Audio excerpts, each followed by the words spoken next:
Hi folks, John from Elegance Pastry Shop here. How you doing? Hope you're well. I am. So, for today's lesson, we are going to make scratch carrot cake. We're going to make carrot cake batter that can be used as carrot cake.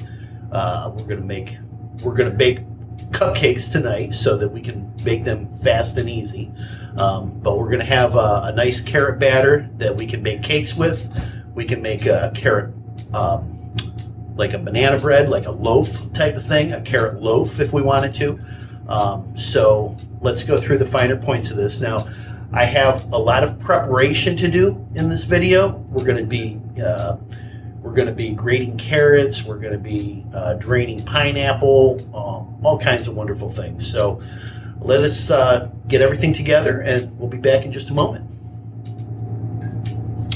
Okay, folks, so for this carrot batter that we're going to make, there are two different ways to mix it.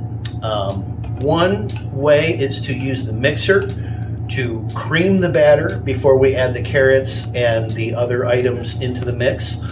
Or there's the non-mixer method, which is a dry mix, and then you add all the liquid to it. Because a lot of my recipes are geared toward folks that have a mixer, I figured that this time I would not use the mixer so that those folks at home that don't have a mixer can see exactly how it's done without.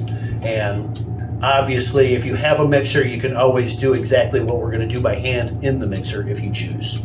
So that being said, let's get started. First thing we're going to do is take some sugar and some flour, and then the dry ingredients, we're going to put them in the bowl. And we're going to just mix it all together. We're going to use 2 cups of sugar. Okay. There's 1. There's 2. Okay.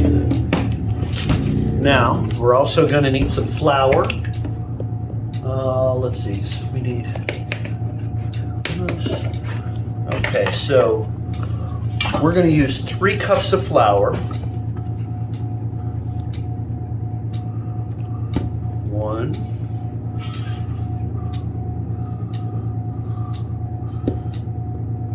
2.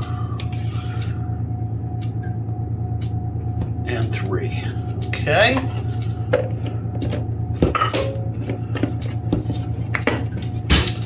Okay, now we're going to need some baking powder.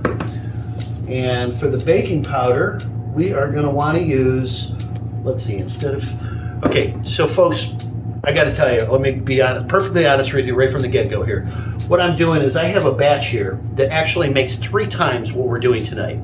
I'm cutting it down to 1/3 for you so that if you're following along at home, you're not making a giant batch of carrot cake batter, but I need a giant batch of carrot cake batter. So I'm just making 1/3 right now to show what a normal at-home amount would be. And then tomorrow I'm going to do this again 2 more times because I actually need the full 3 times batch.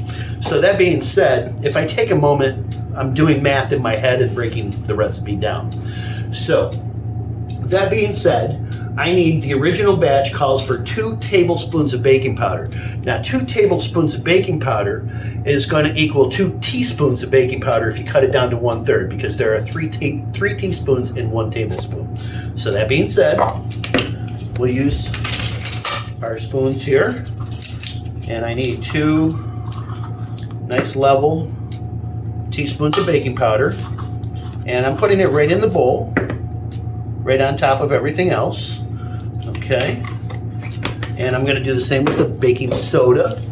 The soda, I need 1 teaspoon because the original recipe calls for 1 tablespoon. So I've got one level teaspoon of the soda here.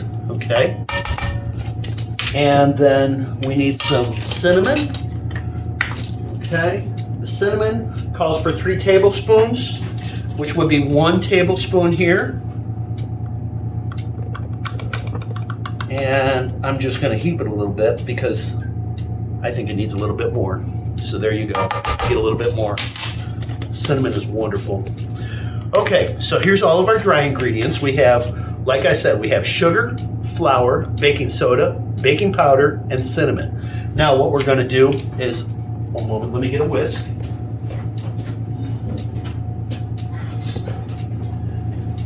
It's okay, I can fade this. Okay, so what I'm gonna do now is just whisk all this together, and I wanna blend it smooth. I want all the flour, the sugar, the cinnamon, and the soda and the powder to all be one even, dry, powdery mix. Okay? I think we need a little bit more cinnamon. Fine with me. And I'm not even gonna measure it. I'm just gonna put about that much in. Probably about another spoon or so. Okay, so basically I'm doing at least 1.5, almost 2 times the normal amount of cinnamon. Trust me, it's good. Okay, so here's all of our dry ingredients all together. Now, for our wet ingredients, we need oil and we need eggs. Okay, so the oil, I have 1 2/3 cups of oil here, and we're gonna use 5 eggs. Okay, so here's my 5 eggs and my oil, and just wanna make sure I'm not missing anything. Okay, so we're gonna leave these off to the side for now, okay? And what I wanna do is prep all of the extra goodies that go into the carrot cake batter. For my recipe, I use obviously carrots. I also use some flaked coconut. I use some crushed pineapple, and then I also use chopped walnuts. Yum. Crushed pineapple? Crushed pineapple, that's the key. That's what makes it so moist and delicious. Okay, so I have 1 pound 4 ounce can of crushed pineapple. Okay, and basically this makes the 3 times batch. Okay, so what I'm gonna do is I'm gonna open this up and I'm gonna drain it, and I'm only gonna use 1/3 of it, and then the other third, or other 2/3, I'm gonna save for tomorrow. Okay, so now what I'm gonna do, what I did here was I left the lid on just a little bit, and now I'm gonna just put this upside down into a bowl, leaving the lid on, okay? And now my juice is just draining, okay? And we're gonna let this drain for a little while. That can drain while I'm grating the carrots. Okay, so now carrots, let me go through as far as the amounts are concerned. For the nuts, the full batch is 1 full cup of chopped walnuts, so we're going to use 1/3 of a cup of chopped walnuts. We're going to use 1/3 of this bag of flaked coconut. We're using 1/3 of the can of the pineapple, and then the original recipe calls for 2 pounds of shredded carrots. So 2 pounds of shredded carrots divided by 1/3, we only need a little less than a pound. We need about 10 ounces, 10 to 12 ounces. This is 12 ounces of carrot. I had already pre-weighed it. What I'm gonna do is just, let's see, we don't wanna use this one, we wanna use this one. I'm basically just gonna skin the carrots very lightly here. Okay, this outer part you wanna skim off of there. You don't really want that in your cake.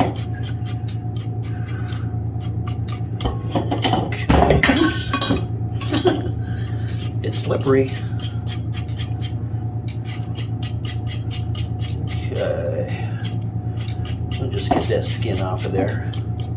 All right, and now we'll just cut the end. And we'll leave that part because I can hold on to something here. All right, so now we'll get this one done.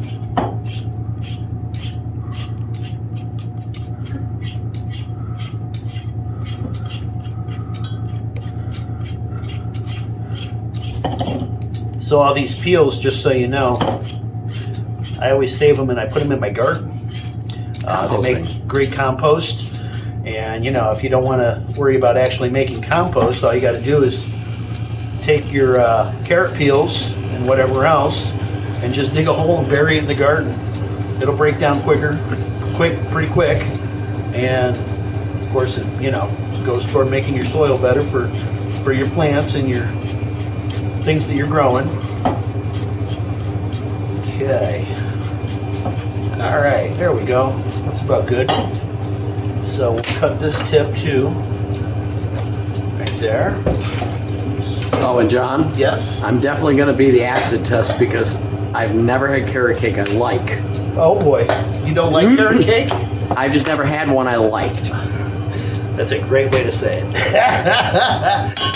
But I have every confidence that I'm going to probably like yours. Well, I hope so.